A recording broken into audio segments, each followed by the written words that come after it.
Sir जो successful entrepreneurs होते हैं लाइक उनकी लाइफ स्टोरीज ऐसी होती है जिस पे बुक लिखी जा सकती है और कई सारे चाहते हैं कि बुक लिखें बट उनकी सबसे बड़ी प्रॉब्लम होती है टाइम और साथ में राइट स्किल सेट भी नहीं होता उनके पास में लिखने का।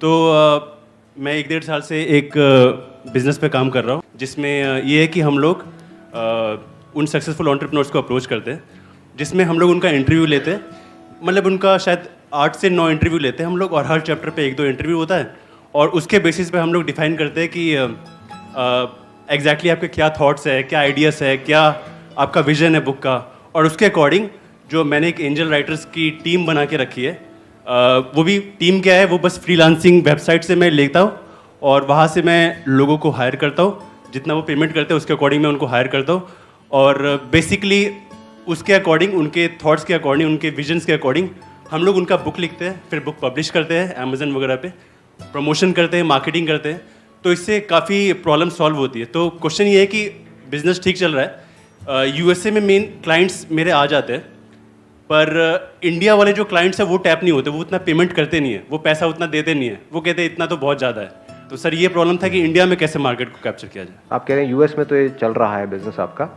कितना चल रहा है? मतलब वहाँ पे भी ज़्यादा नहीं चल रहा होगा? मतलब 2 से 3 क्लाइंट्स पर मंथ के आ जाते हैं, which is a good thing. और इंडिया में आप कितना मांगते हैं उन लोगों से? तो सर यूएसए वाले जो क्लाइंट्स हैं वो अराउंड $20,000 to $25,000 देते हैं, okay, which is around 15 to 16 lakhs rupees. उसका अराउंड 40-50% मार्जिन बचता है हमारा, राइट। बट इंडिया वालों से भी मैं इतना एक्सपेक्ट करता हूँ तो दे कांट अफोर्ड इट। हाँ, वो कितना कहते हैं, कितना दे सकते हैं? उतना वो जैसे कि 5 to 6 lakhs। राइट। मैंने ना स्टार्टिंग में इंडिया से ही स्टार्ट किया था। हाँ। मैंने स्टार्टिंग में 2 से 3 लाख रुपए में भी वो पैकेजेस बेचे थे, बट उससे ज़्यादा वो जाते नहीं है, उससे ज़्यादा वो इंटरेस्ट शो नहीं करते हैं। I understand. इंडिया में थोड़ी सी मेंटालिटी है ही कि अब वो बिजनेसमैन अगर बड़ा भी है तो जैसी आप बात करोगे ना 2-4 लाख रुपए की, तो सोच में एकदम से पड़ जाएगा। यहाँ पे क्या है कि people don't look at even marketing and advertising for that matter as an investment, they look at it as an expense. कुछ भी करने में उनको ये लगता है खर्चा है, खर्चा नहीं करना है। हाँ, कमाई की बात है तो आ जाए, जहाँ से आ रहा है, जितना आ रहा है आने दो, देना नहीं है, जेब से 1 रुपये भी निकालना नहीं है। तो अब आपको क्या करना है, अपने बिजनेस मॉडल को ऐसा बना देना है कि वो खुद आपके पास चल करके आए और वो कहें कि लीजिए पैसे और प्लीज हमारे लिए ये करिए। अगर ऐसा हो गया तो कमाल हो गया ना, मजा आ जाएगा। हाँ, अब कैसा होगा? It is very very simple. आप क्या करो, बिजनेस मॉडल को हल्का सा ट्वीक करो। जो यूएस का आपका चल रहा हो तो चल ही रहा है, वहाँ पे मार्केटिंग अपनी और तेज आप कर सकते हो, तो डायरेक्ट कर रहे होगे आप निकाल करके यहाँ से वहाँ से डेटा और उन लोगों को डायरेक्टली अप्रोच कर रहे होगे लिंक्डइन के थ्रू, यहाँ से वहाँ से। इंडिया में आप क्या कर सकते हो, बजाय एक एक का करने के आप एक इंडस्ट्री को पकड़ो। कितनी इंडस्ट्रीज हैं, मतलब industries in the sense sectors हो गए ना, तो कितने सेक्टर्स हैं इन टोटल इंडिया के अंदर? कई सारे, बहुत सारे हैं, और उन सेक्टर्स को भी सब सेक्टर्स में डिवाइड किया जा सकता है। तो आपने एक सेक्टर पकड़ा, मान लो manufacturing related to pharma industry.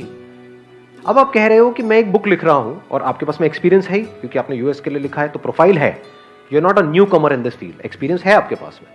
तो अब आप अप्रोच करोगे कि we are a company with so much of experience, ये वो। आपने पहले तो अपनी खुद की प्रोफाइल बनाई, क्योंकि जाते आपसे सबसे पहला सवाल पूछेंगे आपने क्या किया है, किसके लिए किया है, नहीं किया है तो हम क्यों करें। तब आप कहेंगे पहले हम ऐसे इंडिविजुअल्स के लिए करते थे, अब हम क्या कर रहे हैं, फार्मा इंडस्ट्री के ऊपर हम एक बुक लिख रहे हैं कि फार्मा में टॉप 100 एंटरप्रेन्योर्स कौन है हमारे according. Okay, you getting where I am coming from? That means आप कह रहे हैं कि एक बुक में हाँ, हम लोग कई सारे एंटरप्रेन्योर्स को इंक्लूड कर सकते कई सारों को इंक्लूड कर दो, और उन 100 से आप 1-1 लाख रुपए लो। 15 लाख क्यों लेते हो एक से? क्योंकि फार्मा कंपनीज कितनी है इंडिया में? हजारों हैं, छोटी बड़ी मीडियम साइज की, कुछ भी। तो बोलो कि हम क्या करेंगे, आपकी पूरी विजन को, आपने क्या किया, कैसे किया, ये वो करके, और उसको बताएंगे पूरी दुनिया को कि देखो आपने कहां से शुरू किया था और आज आप कहां पर आ गए हो, कितने छोटे लेवल से आपने शुरू किया था। 1 लाख रुपए देने में उनको कोई दिक्कत भी नहीं होगी। 1-1 लाख रुपए अगर आपके पास 100 से आया तो आपके पास में 1 करोड़ रुपए आ गया। हाँ, तो अब आपके पास मार्केटिंग का भी बजट आ गया। अगर आप एक के ऊपर ही बुक लिखते हो, दैट मीन्स 10-15 लाख रुपए आप लगाते हो और किसी एक के ऊपर बुक लिखते हो, तो उसमें क्या मार्केटिंग करोगे?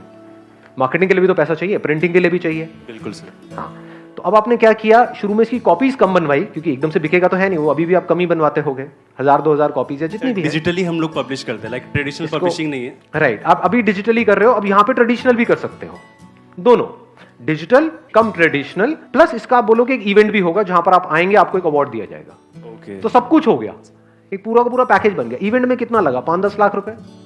तो ये पहली बार में अगर आपने देखा आपके पास 1 करोड़ आने वाला है, उसमें से आपने मानो पूरा 1 करोड़ भी लगा दिया, तो अगले साल जब आप दोबारा से ये करोगे, आप समझ रहे हो क्या होगा? क्या वो 1 लाख नहीं, वो 2 लाख भी देने को तैयार है। सही बात। और वो खुद आपके पास आएंगे, प्लस अगले साल जो लोग नहीं आए हैं, they also want to be a part of it. तो अब आप क्या कर रहे हो? अब आप एक ऐसा स्ट्रक्चर बना रहे हो, जैसे कॉन्टेस्ट होते हैं, जब कोई कॉन्टेस्ट शुरू होता है तो कोई इंटरेस्ट नहीं लेता है। जब वो कॉन्टेस्ट 2 साल हो जाते हैं, 5 साल हो जाते हैं, 10 साल हो जाते हैं, रियलिटी शोज होते हैं, जब शुरू होता है कोई इंटरेस्ट नहीं लेता है। जब वो एक ब्रांड बन जाता है 2 साल, 4 साल, 5 साल बाद, तो हर कोई उसमें आना चाहता है, चाहे वो कोई सिंगिंग शो हो, चाहे ये हो वो हो।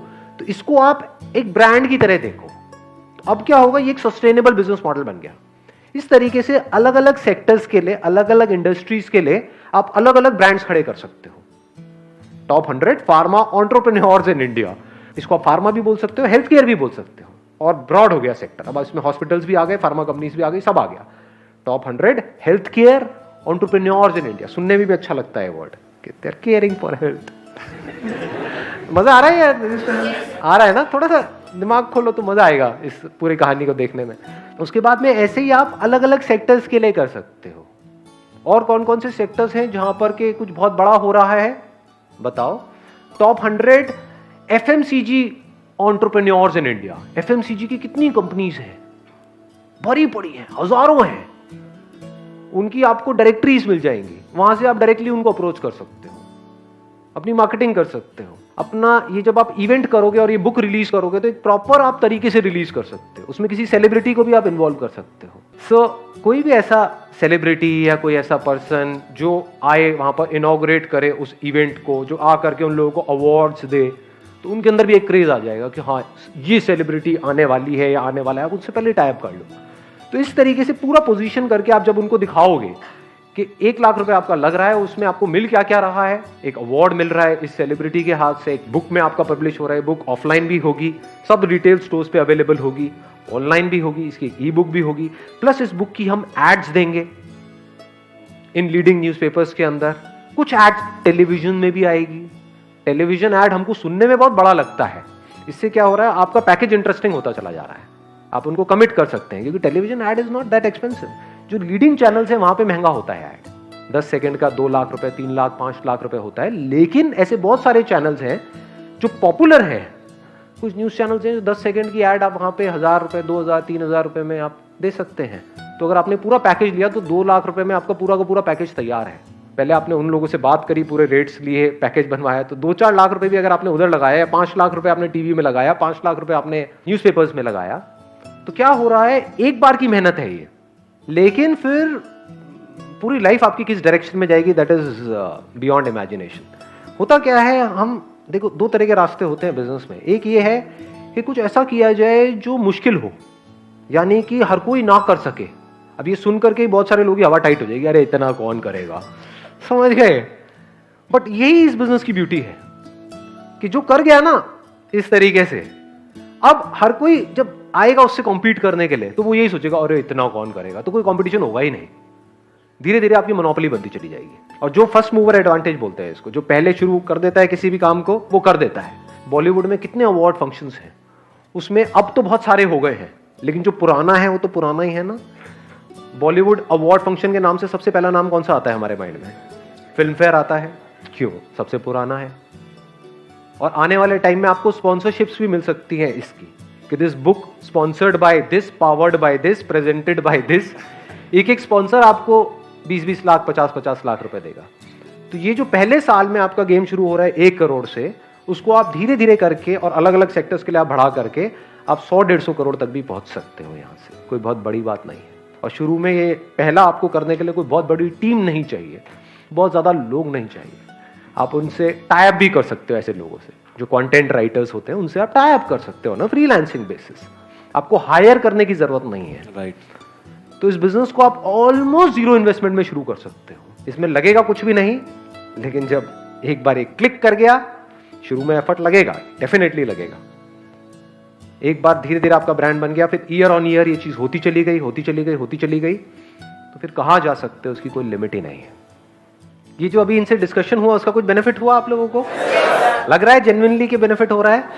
समझ आ रहा है कैसे सोचते हैं, बड़ा कैसे सोचते हैं, और बड़ा सिर्फ हवा में नहीं, मतलब मुंगेरी लाल के हसीन सपने नहीं, बड़ा वो जो प्रैक्टिकल भी हो। जो भी कुछ मैंने इनको कहा वो सब प्रैक्टिकल लग रहा है, रियलिस्टिक लग रहा है, उसकी नीड भी है। Down the line is going to be a brand.